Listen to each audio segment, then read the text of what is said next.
Dans la ville de demain, les espaces publics vont jouer un grand rôle. C'est le lieu du vivre ensemble, c'est le lieu du rassemblement, c'est le lieu des flux, c'est le lieu aussi de l'attente.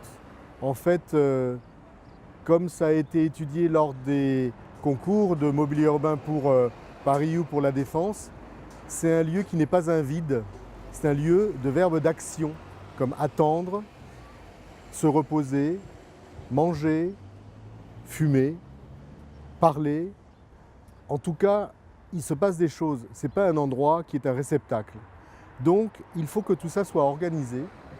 Et le mobilier urbain va devoir jouer un rôle très important d'organisation de cet espace public, de telle sorte que on comprenne immédiatement comment ça marche, quoi, et que tout le monde puisse utiliser cet espace public de la meilleure des façons. La ville n'est pas faite pour fonctionner de la même manière le jour et la nuit. Il ne faut pas d'ailleurs. Il y a des rythmes qui sont des rythmes de la nature. Il y a des temps qui sont des temps sociaux différents. Mais le mobilier urbain doit aussi refléter ça. C'est-à-dire qu'il doit aussi être quelque chose avec un usage qui soit avec ces différents types d'usages. Les gens utilisent de plus en plus l'espace public, pas seulement pour y passer, mais pour y vivre. Pour y faire un pique-nique, pour y travailler, pour se détendre, pour regarder les passants, pour visiter les monuments. Et donc, il y a un travail spécifique à faire pour adapter cet espace public à ces nouveaux usages urbains. Le mobilier urbain, il est fondamental dans toutes les dimensions de la ville. Que ce soit la dimension esthétique, la dimension fonctionnelle, la dimension résilience, la dimension sécurité. Et donc nous savons que nous devons travailler sur ces sujets parce que ce sont en fait des nouveaux sujets. Le mobilier urbain tel qu'il est produit aujourd'hui doit subir une révolution comme tous les métiers subissent une révolution. Et c'est pour ça un peu qu'on lance le Fair Design urbain.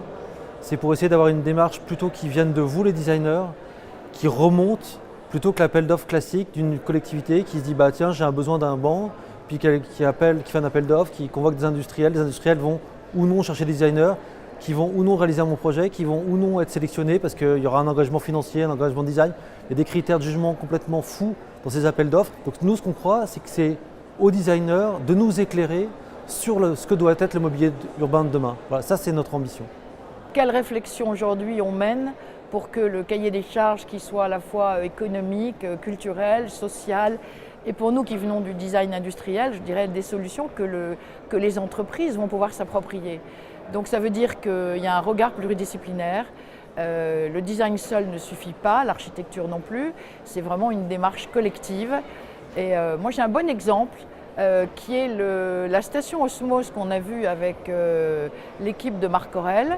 Il y avait à la fois la compréhension de l'espace public avec un produit service qui était, écoutez, vous pouvez vous servir le café en attendant le bus parce qu'on peut avoir froid ou on peut avoir sommeil, on peut avoir envie de prendre un café. Encore une autre réflexion sur l'espace public, mais qui elle n'était pas marchand, c'était le service des livres qui étaient mis en dépôt, comme on a cherché à le faire à un moment donné dans les cafés. Je sais que les membres du jury ont beaucoup apprécié ce regard où il y avait à la fois le marchand, le non-marchand. Nous lançons dans le cadre d'un programme d'innovation un appel à projet en ce moment qui porte justement entre autres choses sur le mobilier urbain, de façon à imaginer aujourd'hui ce que seront les mobiliers urbains de demain. On lancera donc ces expérimentations à partir de la rentrée prochaine, donc au mois de septembre 2018.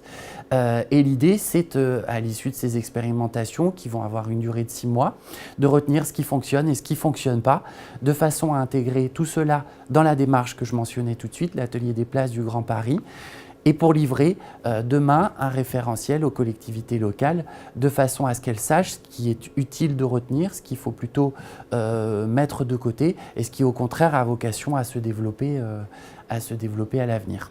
Le mobilier urbain a un rôle essentiel dans le développement de nos villes. C'est ce qui gère l'échelle de la proximité en fait dans l'espace public, l'échelle de l'homme, l'échelle de la proximité visuelle, de la proximité physique. C'est ce qui apporte du confort, de l'information, du service aux citadins quand ils déambulent dans la ville. Notamment avec tous les services connectés qu'on connaît aujourd'hui, de mise à disposition de moyens de transport, de bornes interactives, de mobilier, donc nouvelle génération, conduit à un dispositif où souvent l'espace urbain est très encombré. Et on arrive à un effet un peu inverse de celui qu'on cherche, qui est cette saturation de l'espace, saturation aussi bien visuelle que physique, on le voit quand on marche sur nos trottoirs de ville, qui fait qu'on ne rend plus réellement le bon service aux citadins. Et donc je pense qu'il faut qu'on trouve dans à la fois le design, la conception de ces objets et la manière dont ils sont implantés dans l'espace, un juste équilibre entre ce service nécessaire qu'on apporte et une vraie clarté, lisibilité de l'espace pour lui rendre à la fois sa noblesse et son caractère d'espace public. La question du développement des villes, il n'est pas seulement lié au mobilier urbain, que le design peut apporter quelque chose de beaucoup plus immatériel, notamment un travail sur les ambiances, un travail sur le végétal, il ne s'incarne pas forcément dans un objet. Le mobilier en étant un, comme le lampadaire par exemple, mais ce qui va vraiment changer nos villes de demain, c'est de pouvoir y intégrer davantage de sens au sens les odeurs, les sons, la présence des oiseaux, des choses qui sont plus immatérielles et plus expérientielles. Si on réfléchit aux années à venir, qui vont voir de profondes transformations urbaines, l'Afrique s'urbanise, l'Asie s'urbanise complètement, et les villes petites et moyennes ont tendance à être asphyxiées, à s'ensommeiller, voire même à mourir. Et donc le mobilier urbain ne participe pas du tout à cette dynamique. Je pense qu'il y aura à la fois un mobilier hautement technologisé, avec Wi-Fi partout, avec des puces partout, mais ce sera uniquement pour des mégalopoles excessivement fortunés. Ailleurs, on sera dans un mobilier de récupération, de ressourcerie, de redesigner, qui peut-être pourra donner à la ville une qualité qu'elle ne possède plus. Nos villes, elles se densifient. On vit on est plus en ville et les appartements aussi se densifient. Donc l'espace public devient un lieu de respiration, un lieu de rencontre et donc un lieu très important pour le lien social. Et donc on doit concevoir un mobilier urbain qui est capable d'accueillir cette évolution de la ville.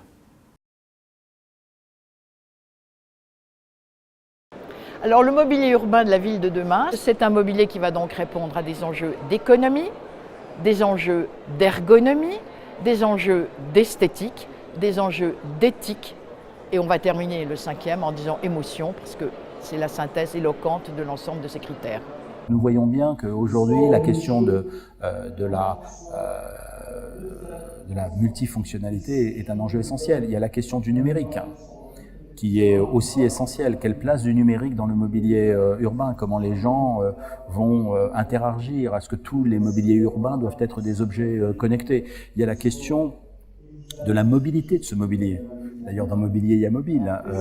Et en même temps, ce mobilier urbain a longtemps été conçu comme des objets que l'on posait et qui ne bougeaient plus de place. Je crois que une des erreurs à ne pas commettre serait de ne pas mettre les designers tout à fait en amont du processus, c'est-à-dire leur demander d'intervenir en aval, alors même qu'ils peuvent avoir une façon de penser en dehors de la boîte qui va permettre de résoudre un problème urbain auquel on n'avait pas pensé ou qu'on abordait de façon beaucoup plus traditionnelle. Je pense qu'il faut qu'il y ait une mutation dans la façon dont les services de la ville, les services administratifs de la ville et les élus travaillent avec les designers de façon justement à traiter ces problèmes-là de façon nouvelle et non pas traditionnelle. Alors les mobiliers que l'on imagine aujourd'hui sont les mobiliers basiques, les bancs, les jardinières, les abris, les lampadaires, les feux rouges. Mais demain, étant donné que l'espace public va répondre à des fonctions augmentées, comme on dit, c'est-à-dire un espace de connexion, c'est important que quand on réfléchit à concevoir un mobilier urbain, on embarque l'ensemble des fonctions pour ne pas multiplier les objets dans la ville.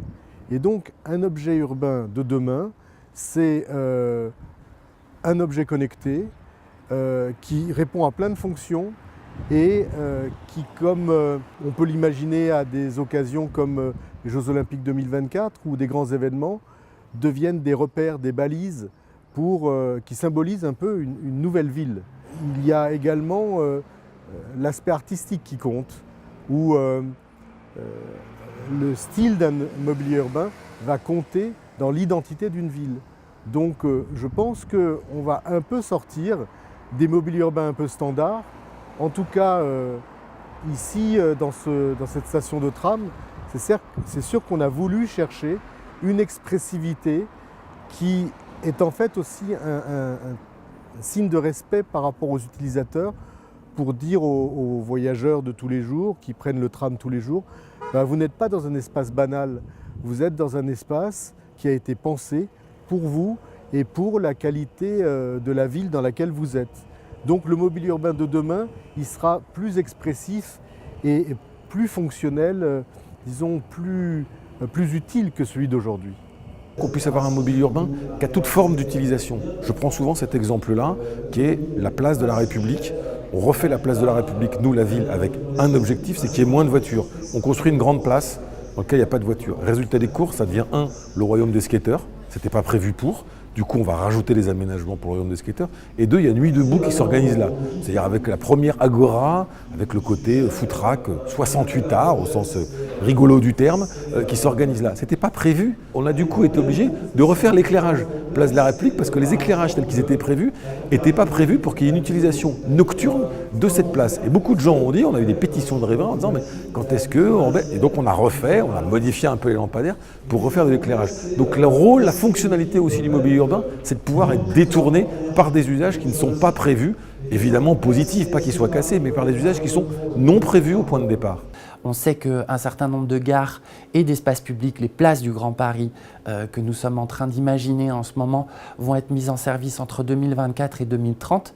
Dire aujourd'hui ce que seront les besoins, les appétences, les préoccupations, les orientations des usagers en 2030, c'est pratiquement impossible. L'idée, c'est de ne pas, je dirais, concevoir des solutions clés en main qui seront figées dans le temps et qu'on ne pourra plus faire évoluer. Notre approche, qu'il s'agisse du mobilier urbain ou qu'il s'agisse des éléments support de l'éclairage public ou même de tout ce qui va contribuer à animer l'espace public, nous pensons que les solutions sont dans la modularité, dans l'adaptabilité, dans l'évolutivité. Et donc, nous pensons que nous sommes sortis de l'époque où le mobilier urbain était ancré dans le sol pour toujours. Nous allons essayer de concevoir, en tout cas avec les collectivités, des solutions et des espaces publics modulables et évolutifs. Le mobilier de la ville de demain, il sera connecté, bien sûr, ça va de soi. Par la connexion, on peut recevoir de l'information à distance, on peut en renvoyer dans des centrales qui traitent cette information et qui, à partir de là, facilitent et fluidifient l'organisation urbaine.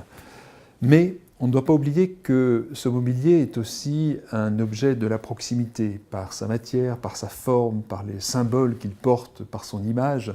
C'est le caractère qu'il doit porter qui est, je dirais, d'un certain côté domestique, au sens où il doit retrouver pour son utilisateur des signes rassurants de la vie quotidienne, mais en même temps que ce mobilier, dans l'espace public, a un rôle de solennisation, je dirais presque, de l'espace public, au sens où l'espace public n'est pas l'espace privé.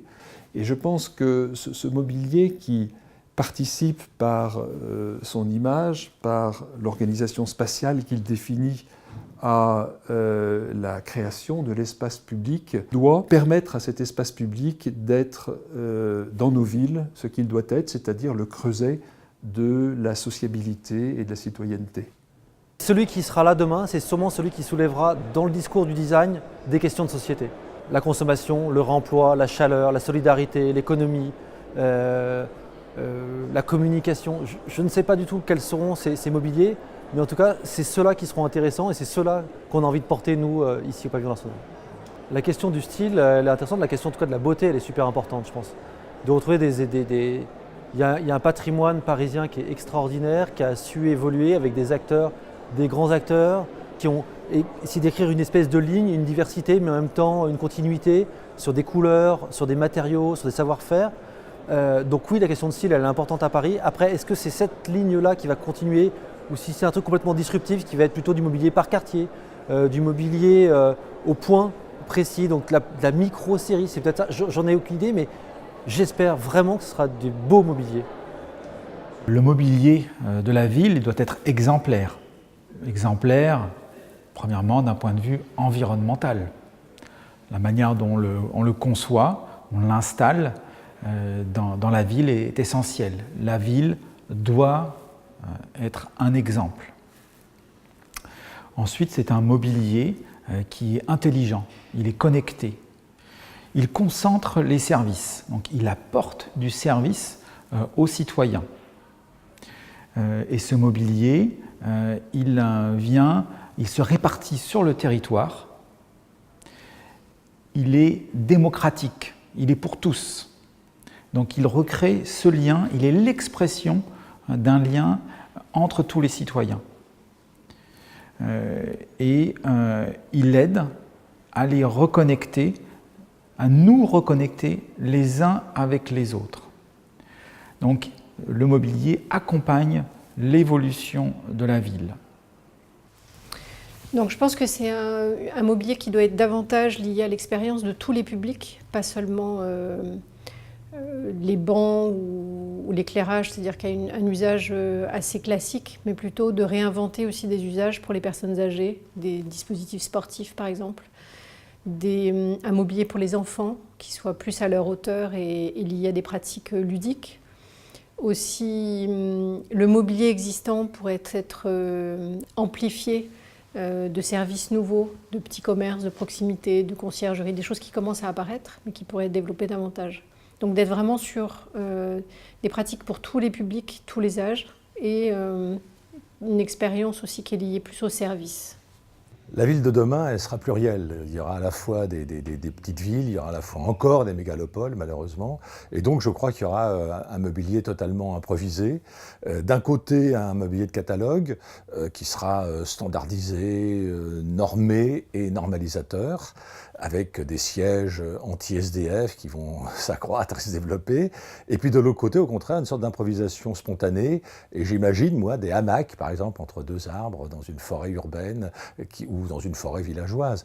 Donc le mobilier sera l'expression de la politesse de la ville.